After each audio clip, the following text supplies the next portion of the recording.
Halo semuanya, Assalamualaikum. Ketemu lagi. Eh, Mudah-mudahan semuanya tetap sehat di kondisi yang masih dalam keadaan pandemi kayak gini. Untuk video kali ini aku mau sedikit sharing tentang mengajarkan toilet training pada anak. Ya, tentang mengajarkan toilet training pada anak. Jadi sebenarnya aku juga baru tahu sih. Jadi sebenarnya tidak ada usia yang pas untuk mengajarkan toilet training pada anak. Jadi setiap anak itu memiliki kemampuan yang berbeda-beda. Contohnya kayak seperti anak aku yang pertama, Ryan Kak. Aku udah ngajarin dia untuk toilet training itu sekitar umur 2 tahunan. Nah, aku ajarin dia untuk lepas pampers, tapi ternyata dia masih ngompol lagi, masih pipis di mana-mana. Jangankan untuk ngajarin dia bisa pup di tempatnya, untuk pipis dia, untuk dia bisa bilang mah aku mau pipis aja tuh masih belum lulus. Kayak akhirnya itu aku ngajarin toilet training dia yang pertama di usia 2 tahunan gagal. Itu yang pertama. Dan yang kedua aku ngajarin dia di usia 2,5 tahun. Itu pun juga sama gagal. Dia masih belum bisa bedain rasanya dia mau pipis, apalagi rasanya dia mau pup. Jadinya masih pakai diapers, masih pakai pospak sekali pakai itu selama 24 jam. Akhirnya setelah aku baca-baca, ternyata memang benar tidak ada takaran usia yang pas untuk anak supaya siap dia toilet training. Jadi sebenarnya kesiapan toilet training itu nggak hanya pada anak dia bisa bedain rasanya mau pipis dan mau pup, tapi juga pada orang tua juga harus siap mental.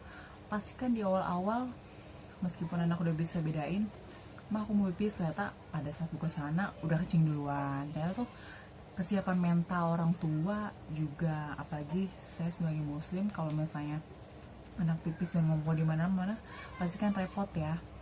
Terus yang kedua juga pup. Anakku itu tipe dari yang sekitar umur 1 tahunan itu tipe pupnya selalu di belakang pintu. Jadi kita udah tahu kalau dia ke belakang pintu pasti dia mau pup. Nah, kita udah bisa baca nih, setiap dia mau ke belakang pintu kita buru-buru bawa dia untuk ke toilet. Karena aku toilet masih jongkok, toilet untuk jongkok. Ternyata itu juga sama, dia nggak mau pup, pupnya nggak mau keluar. Mungkin karena masih malu kali ya, yang biasanya dia pup di belakang pintu nggak diliatin, mau ngeden kayak apa juga. Terus akhirnya dibawa ke kamar mandi jongkok, masih agak bingung. Akhirnya pada saat usia kemarin dia 3 tahun di bulan Maret, coba lagi untuk trial yang ketiga. Kita ajarin lagi kalau mau pipis bilang. Sekarang pakai pampersnya malam aja. Kalau dari pagi sampai siang itu nggak pakai pampers. Akhirnya pada saat dia mau usia 3 tahun, kurang lebih 3 tahun kurang 2 bulan, itu dia udah bisa mulai bedain rasanya pipis. Akhirnya setiap dia mau pipis tuh bilang. Tapi ada tapinya. Untuk hari-hari biasanya sih lulus, tapi untuk kalau dia mau tidur siang gagal, karena mungkin dia belum bisa bedain atau belum bisa ngerasain secara full lagi tidur tapi ada rasa kepengen pipis, akhirnya ngompol. Disitulah kesiapan mental dan fisik orang tua tuh diuji. Makanya toilet training ya nggak hanya kesiapan anak tapi juga kesiapan orang tua. Oke, 3 tahun masih bisa dilulusin lah ya, karena dia bisa bedain rasa pipis. Sebentar ya, anak nangis. Oke, lanjut.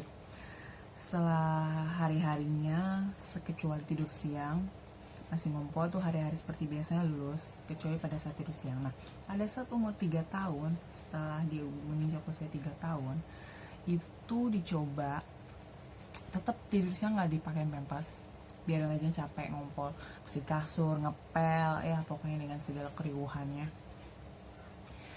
Tidur siang beberapa kali lulus, nggak ngompol. Yang penting dibiasain, kalau mau sebelum tidur siang pipis dulu ya, kayak gitu.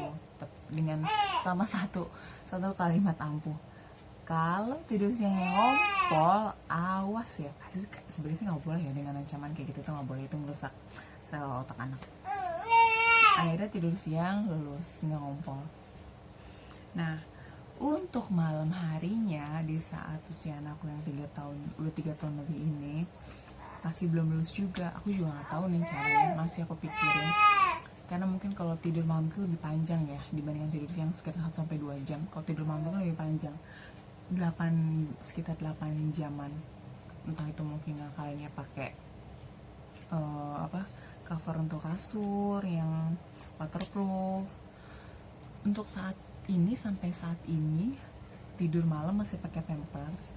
Dan kalau bepergian, tapi anakku bepergian itu, kalau mau bepergian aku selalu bilang dari kemarin, besok kita mau pergi ya ke sini. Entah mungkin udah tertanam di otaknya, sebelum pergi tuh dia udah selalu pup. Jadi daripada saat dia mulai diajarin lepas toilet training dari yang trial pertama, kedua, ketiga, jadi kalau mau pergi aku bilang dulu sehari sebelumnya, besok mau pergi ke sini. Jadi meskipun pakai pampers, dia pergi itu nggak pernah pup di jalan. Jadi alhamdulillahnya dia nggak ngerepotin, nggak yang ribet ngebersihinnya itu nyari tempat di mana atau gimana.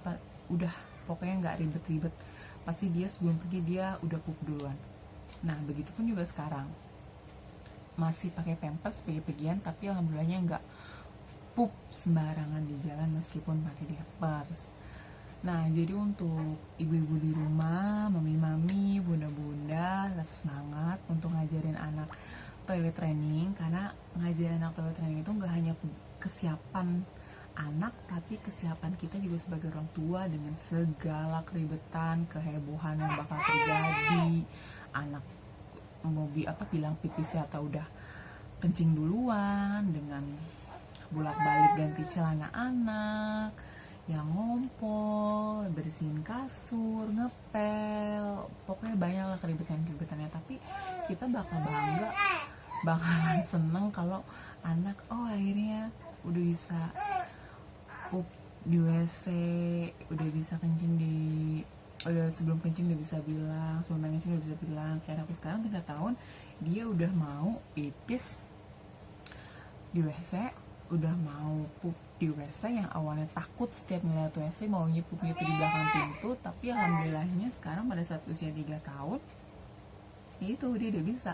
Jadi nggak ada batasan usia, anak itu harus bisa toilet training 2 tahun lah, 3 tahun lah, 4 tahun. Itu tergantung kesiapan mental anak dan juga ibu. Dan anak juga sudah bisa bedain rasa mau pipis dan juga pup kayak gitu. Jadi jangan samakan anak kita dengan anak orang lain yang 2 tahun udah bisa lepas diapers. Ya udah, berarti emang anaknya umur 2 tahun udah bisa bedain rasa pipis sama pengen pup, dan orang tuanya juga sama-sama udah siap. Jadi orang tua sama anak sama-sama kerjasama. Kayak aku sampai 3 kali trial, dan ternyata trial yang ketiga itu baru berhasil, walaupun nggak berhasil sepenuhnya. Contohnya untuk bepergian sama tidur malam itu masih pakai diapers, tapi nggak apa-apa. Seiring berjalannya waktu, aku yakin pasti anakku bisa untuk ngelepas diapersnya. Oke, jadi semangat tuh para mama-mama di luar untuk ngajarin anaknya toilet training. Setiap anak punya kelebihan dan ciri khasnya masing-masing, jadi jangan disamain dengan anak yang lain. Oke, segitu dulu sharingnya ya. Assalamualaikum warahmatullahi wabarakatuh. Dadah.